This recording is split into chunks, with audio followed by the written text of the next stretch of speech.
هەندێک کەس ئیشکالاتێکی جاری وهەیە وا بۆ دروستە بێ ئەڵەیە باشە ئێوە ئەڵێن خاصەتەن لەم علمی مناسبەیە و پێشتریش لە هی تریشە ئێوە ئەڵێن قورئان سابیتە بەڵام ئێمەزانین ئەحواڵی بەشەریەت و یعنی زەمان و مەکان و حاڵەت و شێواز و چۆنیەتی و نەوەکانیان ئەگۆڕێن پێداویستی زەمن پێداویستی مەکان پێداویستی نەوەکانە گۆڕێن چۆن ئەم ئاەتانە ئەوەندە سابتن باز لە هەموو شتێکی ئەماناکەن و آخر معجزەکەی قورئان ئەمەیە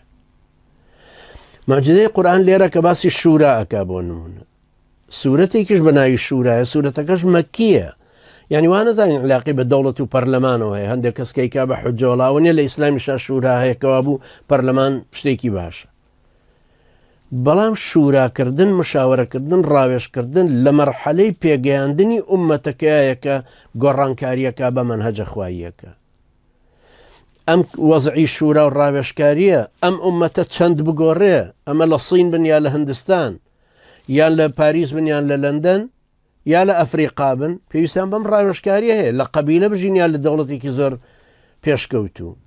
دەوڵەتی ئیسلامی بنیا غیری ئیسلامی پێویستیان بە ڕاوێشکردن هەیە بۆیە پەرلەمان دروست بووە بەڵام پەرلەمانی غەربی بریتە لە تەقنین الصراع شەڕ و ململانی ناو خۆیان جار بۆ جار کە لە یەکتریاندا ئەوەندەیان زۆر کوشتووە هاتوونەتە سەر کاکە با ڕێکەوین هەروکو پارتیەکێتی کە ئیتر هەر لێکیاندا هەر لێکیاندا دوایتیان کاکە با پێکەوە بیخۆین ئەمەش وایە با پێکەوە بیخۆین و تەوازنە دروست بکەین وردە وردە بڕیاریان هاتە سەر ئەم تەقنین الصراع ئەمە شتێکە شورا شتێکی ترە شورا ئەبێ ڕەئیەکانمان هەمووی بدەین بە دڵسۆزانەوە کەوەی کە ئێمە ئاوا لی تێگەیشتون قازانجی هەوەی ئاوا بکەین ئەم هەڵوێستە بگرینە بەر ئەم ڕەئیانەی خۆمانە خەینە بەردەستی ئەمیرەکە ئەمیر ئەو کاتە مخەیەرە کامیان هەڵەبژێر ڕەئی خۆی بووە یان ڕەئی کەسەکانی دەوروبەری بوون یەکێ لەو ڕەئیانە لەوانەیە هی کابرایەکی فەقیرۆکەیەک بێت لەناو تەنزیمە لەناو ئومەتەکەیە لە مزگەوتە ئەشیر عەلەیە ئەیوهە الناس ڕەئیەکەی ئەوی پێپەسەند بوو بێ وەریگرتو ئەم شورایە شتێکەوە ئەو پەرلەمانە شتێکی ترە لێرە بۆ نمونە ئەمە ئیشارەتم بەس بە شوراکەدا تەوجیهەکانی تر بە هەمان شێوەن هەڵبژاردننی خەلیفە ئەهلی حەل و عەقد هەبوونی ئەهلی حەل و عەقد ئەو کەسانی ناودارن و مەشهور بوون بۆی قیامەت خوازن پیاوی چاکن کاریگەرن خەڵک بە قسەیانەکە ئەمە لە صناع القەرارن یعنی اینجا لە فقهایە لە عولەمایە لە صحوفیەکە لە خاوەن پەیجێکی بەهێزە دەوڵەمەندێکی کاریگەرە ڕئیس عەشرەتێکە هەر کەسێک لەمانە کە بوونەتەوە بە ئەهلی حەل و عەقد بەیعەتی ئەمان بە خەلیفە ئەساسی یەکەمە بەیعەتی دووەم لە مزگەوت جەماوەرەکەیدا لە پایتەختەکە لە مزگەوتێکە بەیعەت دەکاتەوە بە خەلیفە خۆ ئەمە شتێک نییە پێویستی بە لە زمانی سەیدنا ئەبوبەکر پێویست بوو لەم زمانەی ئێستا ئێمە پێویست نەبوو بێ ئێستا ڕئیسێک بۆ هەرێم هەڵبژێرن پێویستی بەمە هەیە نەک بڵێن کاکە بە سندوقی تەزویر و ئینتیخابات وەرن ئادەی هەلەکە سەما و دەهۆڵکوتان و ڕقسی تێکەڵ و هەڵپەرچەی تێکەڵ کاکە چێ حەزی لەم لە زەتانەیە لەوێشەوە بڕات دەنجێبدا بە پارتیە بێچێت ێبێ خەڵکێکی پیا ماقوڵش ڕێی بدە ئەجنا خۆشیان خۆمانە باوەڕیان پێینی یعنی ڕێی مەسعود بەرزانی وەکو شوانێکی شارباژێری ئێمەیە ئێنە وەڵاوانی هەموو شارباژێر ناکەن بە سەوتێکی مەسعود بەرزانی هەموو ئەو ئومەتەوتی ڕیفراندۆم مەکەوتی یارەیکەم یەکەوە ڕێی خۆی هەروکو فرعون بوو وما ئوریکم إلا ما ئەرا وما ئەهدیکم إلا سەبیل الرەشاد ئەمانە مەسەڵەن شتێکی سابتن ئەمەی قورئان تەوەرێکە میحوەرێکە وەکو خۆر چۆن بەردەوام تیشکی ڕۆژەدا ئەم تیشکی ڕۆژە هەموو شتێکی تری پێوەیە ئەم تیشکی ڕۆژە ڤیتامین دیەکەی هاتۆ بۆ مریشکێک واتۆ بۆ هێلکەکە و هێلکەکە حامیلەیە خواردوێتی و حامیلەکە ڤیتامین دیەکەی چۆتەوە بۆ کۆرپەلەکەی ئەم پێچە بە دەورانێکە کرێ خۆ ئەمان سابیتە تەوجیهی قورئانەکە لێرەشە هەندێک کەس کە ئەماڵێ بەڕاستی هەست پێکردن دۆزینەوەی ئەم تەوەرە ئەم خاڵە شتێکی سەرەکیە تۆ تا قاڵ و قوڵ دەبیتەوە لە علومی قورئان و علومی عەرەبی و علومی ئاهلە و ئەوانە پەی بەمە نابەی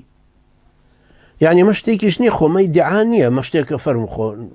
خراوەتە بەردەستی هەموو کەسە هەموو کەسەکە توانی لێوەی فێر ببێت بەڵام چێ فێرە بێ ئەبێ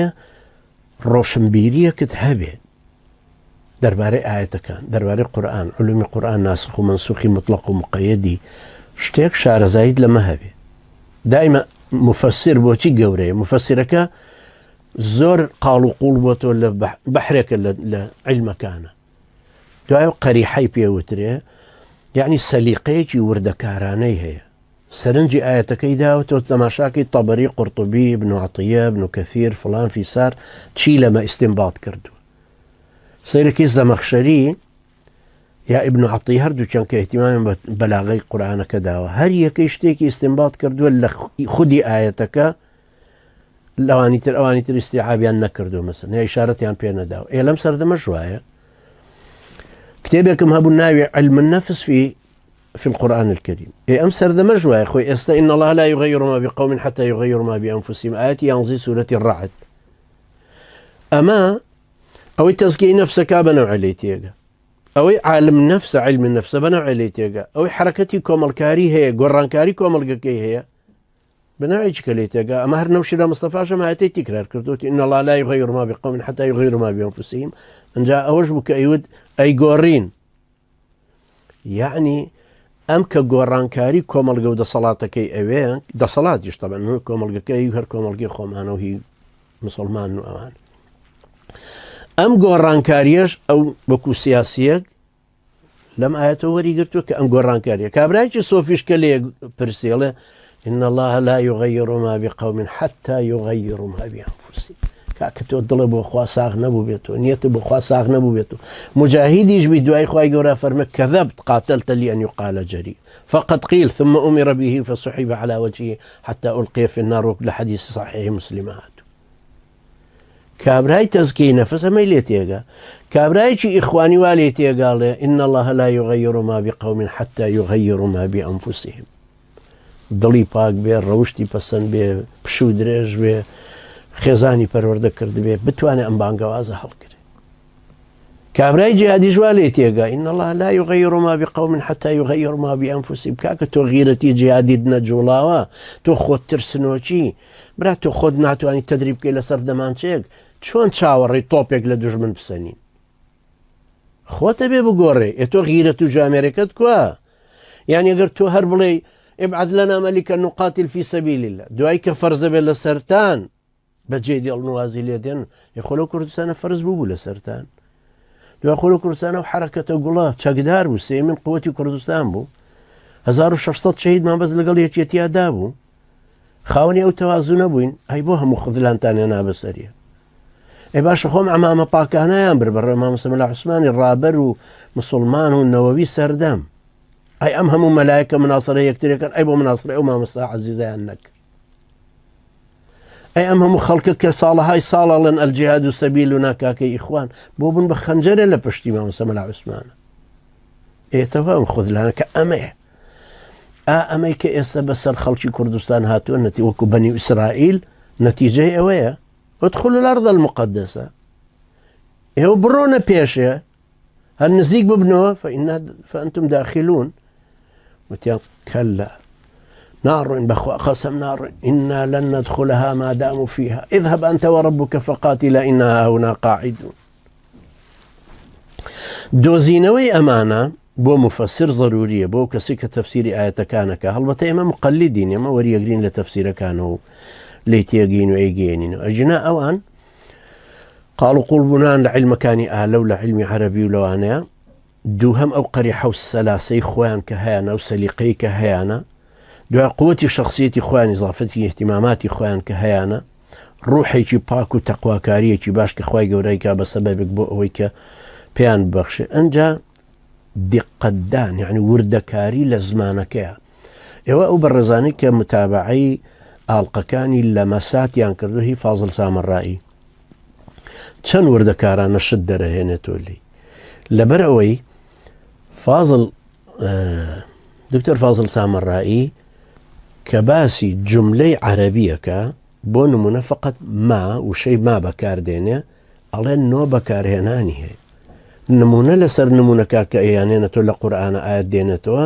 تۆ ئەنجا هەست پێەکەی کە وردەکاریەکی مهم هەیە کە لە نێوانی مایە تو ألاوات يبقى كهمزة أداة استفهام و لا يكنفيها أيكوا أداة عرض كوا بويتو أقرب ألا له الخلق والأمر أواليت يناقي أقر وابزاني أما هي استفهام وردكاريا كان أنجا وابزاني أما لا ينافية للجنس فرقيني لقل لا ينافية لا يناهية ليت يناقي وردكاريا كان چێژ لە قورئانەکە ناکەی ئەو کات بۆیە مفەسر قوڵی مفەسیرەکە ئەمەیە کە ئەو شتانەی هەمووی پێی پێبردو